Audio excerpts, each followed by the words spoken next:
Hey guys, it's your host, the Vedic Knight, with a mainstream story about Antarctica with a conspiratory spin.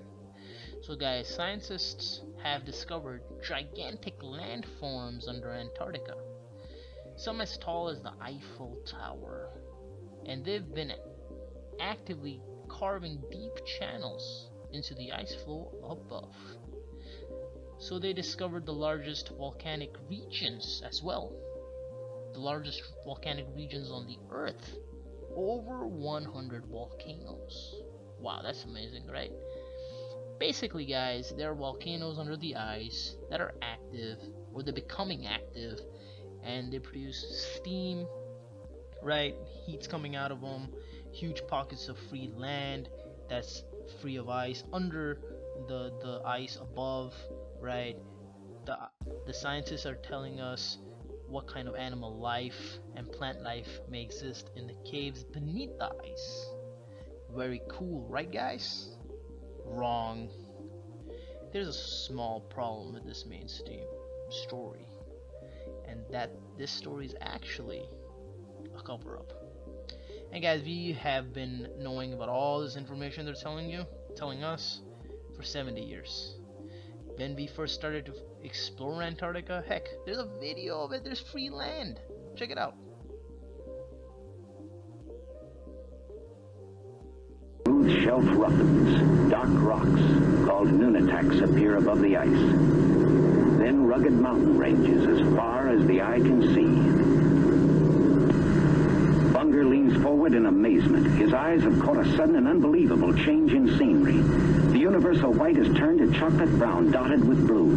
A cameraman goes into action. 300 square miles of land without snow. Land that might be in New Mexico or Arizona. Pictures alone will prove Bunger has discovered a warm oasis in the shadow of the pole. It is for such supreme moments as this that men brave the hardships of exploration. The astounding, undreamed of fact is that they are over a chain of warm water lakes whose shores, except for small patches, are free of ice and snow. Commander Bunger circles the largest lake in sight, 5 miles long. He comes in to make a landing. Water temperatures must be recorded. Samples taken. He finds the water fresh. The temperature 38 degrees Fahrenheit. On the shores are vast deposits of coal and of minerals of the utmost importance to civilization. Aside from their headline... So, why are they revealing this now to the sheeple, to the brainwashed public? Well, Antarctica is actually warming up. Along with the entire planet, heck, the whole solar system is being impacted by this. Many theories exist. For example, the sun is warming up. Now, why the sun is warming up? Maybe it's reached its old age. Perhaps it's Planet X returning. Whatever the case, guys. So the point is that as these volcanoes under the ice are melting all the ice above, they're revealing castles and man-made structures such as pyramids that are so ridiculously tall that it would make your jaw drop. Guys, actually check out this video real quick, and don't you think we should be exploring these pyramids instead? Guys, I think we already have.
So guys, is that footage fake?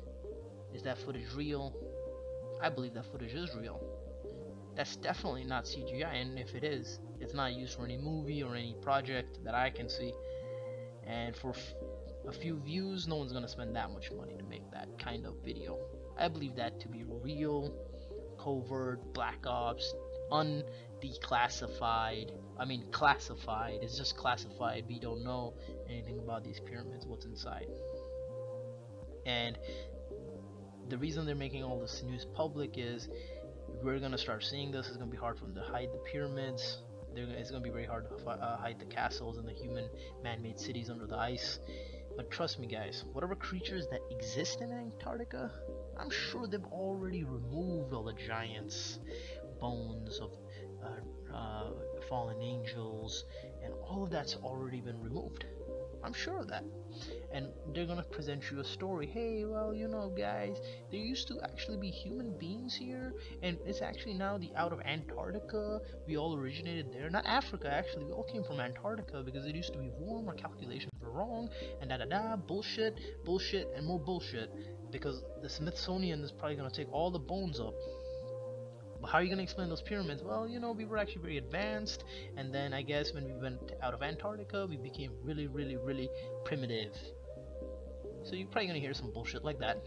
But, guys, that is just bullshit. And the truth of the matter is, guys, the whistleblower, Corey, actually, when he worked or was part of the military, he had a visit to Antarctica where he was met by tall subterranean races that are trying to enlighten humans. That's what he claims, and they call this the lost city of Atlantis, some of them, right, guys? And when he went there, he was briefed on extraterrestrials, but these beings were subterranean. These beings were very tall, much taller than us. They were like giants, not the fallen ones, more like the Nordic aliens, but they lived on Earth. I don't know if they're time travelers, or they've just lived here. The pre-Atlanteans, they just live underground. They lack pigmentation. You're gonna have to look up Corey Good for all that. I don't think I should be sharing his material because of his research. So go ahead and check him out. See if you guys resonate with that. I sure as hell do.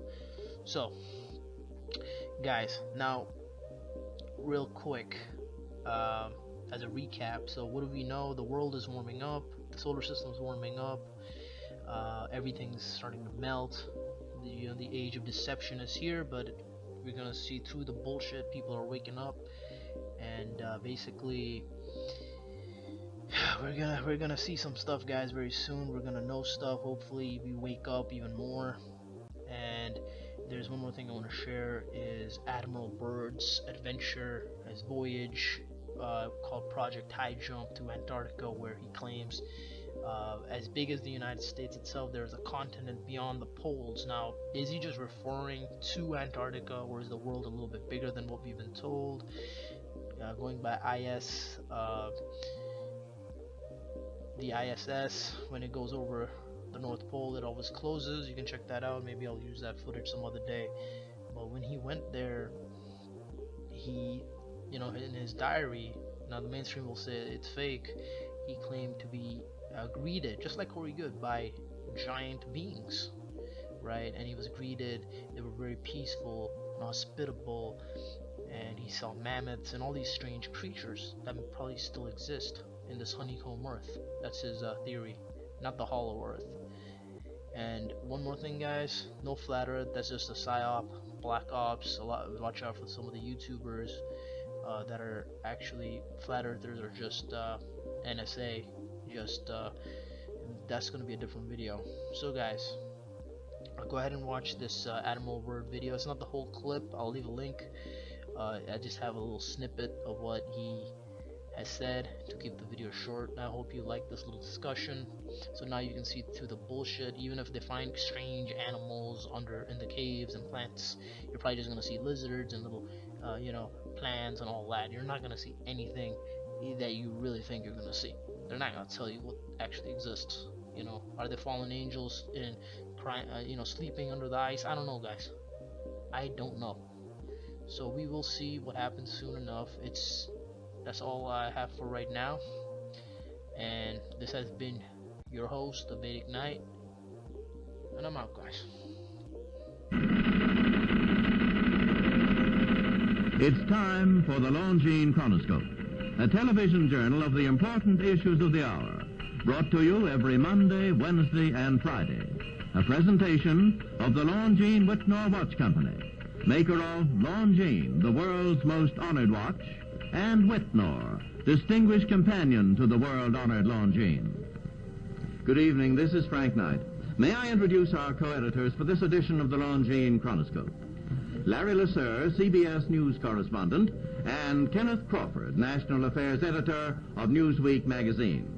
Our very distinguished guest for this evening is Admiral Richard E. Byrd. The North Pole used to be a no-man's land, but these are the days when, by buying a ticket on a commercial airliner, you can fly across the North Pole and drink a cocktail at the same time. You know, only 30 or more years ago, about 35 years ago, our guest tonight